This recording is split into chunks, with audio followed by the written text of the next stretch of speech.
நம பார்வதி பதையே. ஹர ஹர மகாதேவா. தெய்வத்தின் குரல் 2ஆம் பாகம் 265ஆம் பகுதி. ஜாதி முறை. மரியாதை குறைவல்ல, அகம்பாவ நீக்கமே. அது சரி, ஆனால் சுயமரியாதை என்ன ஆவது என்று சோஷியலிசம் சொல்கிற சீர்திருத்தக்காரர்கள் கேட்டால் அவர்கள் தங்கள் கொள்கைக்கு தாங்களே ஆக்ஷேபம் தெரிவிப்பதாதானே ஆகிறது. இவர்கள் என்ன சொல்கிறார்கள்? டிக்னிட்டி ஆஃப் லேபர், உழைப்பின் கௌரவம் என்று நிறைய பேசுகிறார்கள். ஒரு வேலை கூட தாழ்த்தி இல்லை என்கிறார்கள். காந்தி கக்கூசை கூட தாமே கழுவுவது என்று வைத்து கொண்டிருந்தார். ராஜகோபாலாச்சாரி முதன் மந்திரியாக இருந்தபோது கூட தாமே துணி தோய்த்து கொண்டார். இந்த டிக்னிட்டி ஆஃப் லேபரை காட்டுவதற்காகத்தான் வருஷத்தில் ஒரு நாள் மேயர் மாதிரியானவர்களே துடைப்பக்கட்டையை வைத்துக்கொண்டு தெருவை பெருக்குகிறார்கள்.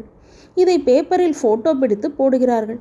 ஆகையால் சரீரத்தால் உழைத்து செய்கிற தொழில் சுயமரியாதைக்கு குறைச்சல் என்று இவர்களே இன்னொரு பக்கத்தில் சொன்னால் அது ஒன்றுக்கொன்று முரண்தான். என்னை கேட்டால் ஸ்டேட்டஸ், சுயமரியாதை என்றெல்லாம் சொல்வதை விட அகங்காரம் என்ற வார்த்தையை சொல்லிவிட்டால் எல்லாம் சரியாகிவிடும்.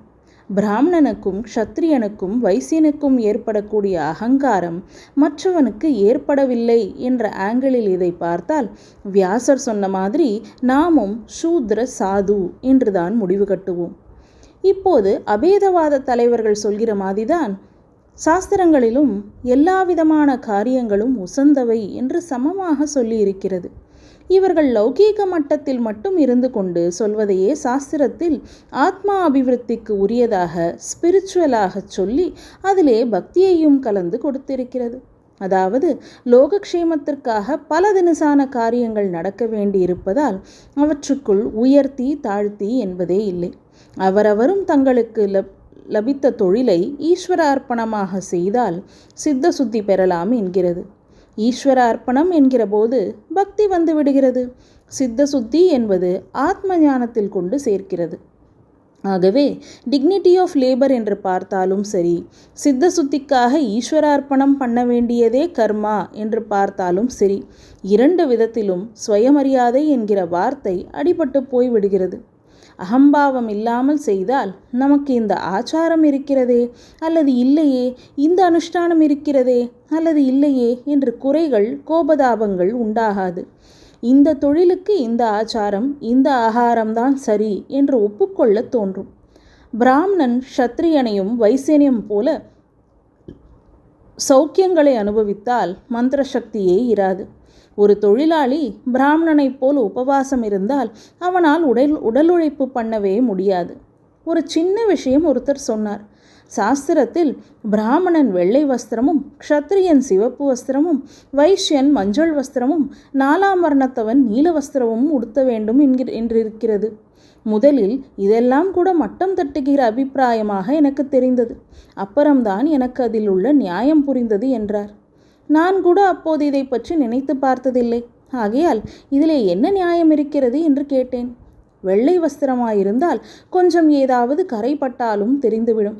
பிராமணன் யஜ்ஞாதிகள் பண்ணுகிற போது எந்த திரவியத்தையும் சிந்தாமல் வீணாக்காமல் ஜாக்கிரதையாக செலவழிக்காவிட்டால் அவனுடைய வஸ்திரமே காட்டி கொடுத்துவிடும். பிறரை உபதிரவித்து பணம் வாங்கக்கூடாத அவனுக்கு இந்த ஜாக்கிரதையும் சிக்கனமும் வேண்டும் என்றே வெள்ளை வஸ்திரம். க்ஷத்ரியன் யுத்தம் செய்கிறவன், ரத்தம் சிந்துகிறவன், சிந்த பண்ணுகிறவன். இதை தவிர்க்க முடியாது. ஆனால் துணியை பாழாக்கி பயமுறுத்துகிற மாதிரி இது தெரியக்கூடாது என்று சிவப்பு வஸ்திரமாக வைத்திருக்கிறது. வைஷ்யர்கள் மண்டியில் பல சாமான்களை கையாண்டாலும் மஞ்சள் தான் சட்டென்று துணியில் ஒட்டிக்கொண்டு குபீர் என்று தெரிவது. அவர்களுக்கான பசு ரட்சணையை பார்த்தாலும் மாட்டுக்கு நிறைய மஞ்சள் பூச வேண்டியிருக்கிறது. இந்த மஞ்சள் ஒட்டிக்கொண்டு தெரியாமல் இருக்கத்தான் மஞ்சள் கலரிலேயே வஸ்திரம்.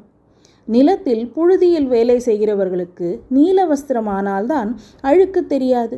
இந்த காலத்தில் கூட ஃபேக்டரிகளில் தொழிலாளர்களுக்கு நீல யூனிஃபார்ம் தான் கொடுத்திருக்கிறார்கள். எனவே அந்த ஜாதிக்கு நீலம் வைத்ததும் நியாயம்தான் என்றார். யோசித்து பார்த்தால் இப்படி ஒவ்வொரு வித்தியாசத்திலும் நியாயம் தெரியும். அவரவருக்கு சௌக்கியமானதை உத்தேசித்து சாஸ்திரம் சாஸ்திராய ச சுகாயச்ச என்பதன் அர்த்தம் புரியும். இப்படி பலவற்றில் அர்த்தம் புரிவதாலேயே புரியாதவற்றிலும் உள்ளூர அர்த்தம் இருக்க வேண்டும் என்று தெரியும். ஒருத்தன் செய்தால் தர்மமாக புண்ணியமாக இருப்பதே இன்னொருத்தன் பண்ணினால் பாபமாக ஆகிறது என்று சொல்வதெப்படி என்று இப்போது புத்திசாலிகளும் புரிந்து கொள்ளாமல் கேட்கிறோம். முன்னாளில் பாமர ஜனங்களும் இப்படி காரியங்களை மாற்றிக்கொண்டால் சமூகத்துக்காக மொத்தத்தில் நடக்க வேண்டியவை எல்லாம் ஏறுமாறாவதால் இது அதர்மந்தான் பாபம்தான் என்று புரிந்து கொண்டு சாஸ்திரப்படியே செய்து வந்தார்கள்.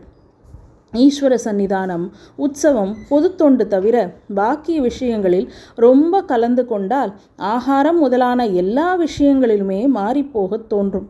ஒவ்வொரு ஆச்சாரமும் அந்த ஜாதியின் தொழிலுக்கு உதவுவதால் இப்படி ஒரேடியாக கலப்பது முடிவில் சமூக நன்மைக்கான தொழில் முறையையே கெடுக்கும் என்று அறிந்திருந்தார்கள். அதிலே ஒரு நிறைவு சௌக்கியம் இல்லாமலா இத்தனை மெஜாரிட்டி ஜனங்கள் 1000-16,000 வருஷங்கள் ஆக்ஷேபமில்லாமல் அனுசரித்தார்கள். பிற்பாடும் தன்னால் இங்கே வந்த வாதங்கள் வந்திருக்காது. வெள்ளைக்காரன் வந்தது, அதனால் பிராமணர்களுக்கு ராஜமானியங்கள் போனது. அதே சமயம் அவர்களுக்கு வெள்ளைக்கார ஆட்சியில் உத்தியோகங்கள் கிடைத்தது. மிஷின்களும் நகர வாழ்க்கையும் ஏற்பட்டு கைத்தொழிலும் கிராம வாழ்க்கையும் நசிந்தது. இதனால் மற்றவர்கள் தொழிலுக்கு கஷ்டப்படும் போது இவர்கள் மட்டும் நகத்தில் அழுக்கப்படாமல் சம்பாதித்தது. இதனால் ஏற்பட்ட போட்டி. இப்படி சாதுர்வர்ண ஏற்பாட்டின் அஸ்திவாரத்தில் ஆட்டம் கொடுத்திருக்கிற சமயத்தில் வெள்ளைக்காரன் புதிய சமத்துவ கொள்கையையும் ரேஸ் தியரி இன கொள்கையையும் கொண்டு வந்து விட்டதால் சாஸ்திர நம்பிக்கையுள்ள பொதுஜனங்களின் மனசு மாறிவிட்டது. ஈஸ்வர அனுகிரகத்தில் அது பழையபடி மாறினால் பிராமணனிலிருந்து பஞ்சமன் வரை ஒவ்வொருத்தனும் செய்கிற காரியம் அவனவனுக்கு சித்த சுத்திக்கான சாதனம். அதே சமயத்தில் ஒவ்வொருவன் செய்வதும் லோகக்ஷேமத்தை உத்தேசித்துத்தான் என்று புரிந்துவிடும். இதையெல்லாம் அலசி ஆலோசனை பண்ணி பார்த்தால் நம்முடைய மதத்தில் மட்டும் இருக்கிற வர்ண தர்மத்தை பற்றி நமக்கு குறைவும் அவமானமும் ஏற்படுவதாகவும் ஆரம்பத்தில் சொன்னேனே, அது அப்படியே மாறி இந்த ஏற்பாட்டில் பெருமையும் இதை வகுத்து கொடுத்தவர்களிடம் மரியாதையும் உண்டாகும். நம பார்வதி பதயே. ஹர ஹர மகாதேவா.